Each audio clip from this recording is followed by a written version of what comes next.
My name is Dr. Winston Cray. I have been here since the beginning. My life's work has been to untangle the mysteries buried within the DNA of man and the others. To fulfill a pact and in turn become the linchpin for a new world order. Circumstances have changed. I have sacrificed my very life to reveal these secrets. The experiments I have conducted over the years have taken their toll on my mortal coil. Science has at last failed me, as I am unable to heal my body. But my mind is still active, and it shall serve me to the end. I have done what I have done, so my work will not be in vain. It shall live through the ages, and I shall be remembered through it. But I take credit for only what I have achieved here, deep in the bowels of this institution. The work was vast. The moon landings nearly 4 decades ago were part of a misdirection by our government to confuse the public regarding alien encounters. We've certainly been to the moon, but the mysteries and horrors found there would never make for quaint historical quotation. Spontaneous human combustion was an ill-conceived notion pursued by a sector of the scientific community here. Their early testing on pigs made the laboratories reek of burnt bacon. The human test subjects smelled even more repugnant. I was most grateful when that line of research was abandoned. But there is an interesting side note to that experiment. The urban legend of a man drugged by strangers, later waking up in a tub of ice missing his kidney or liver or whatnot. That arose from early test subject failures that were inadequately disposed of. The claims that the Bible holds a secret mathematical code that prophesied world events. That was initiated by a group of scientists who got inebriated one evening and thought it would make a good practical joke. Crop circles were another one of that crew's pranks. The after-hours entertainment here is extremely limited, and this sort of puerile behavior regrettably occurs from time to time.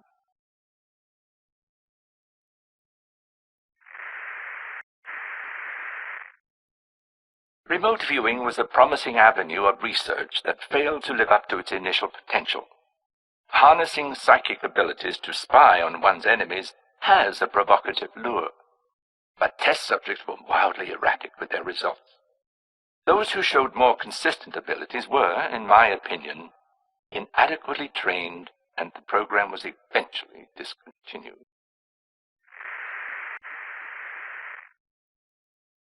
As for my own work, it has always been the primary focus of Area 51, and these other diversions, black helicopters, cow mutilations, and the like, have been the pastime of those unable to grasp the importance of my research.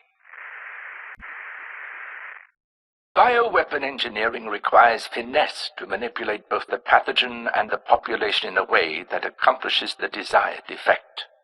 It necessitates extensive lab work, followed by a series of controlled study groups.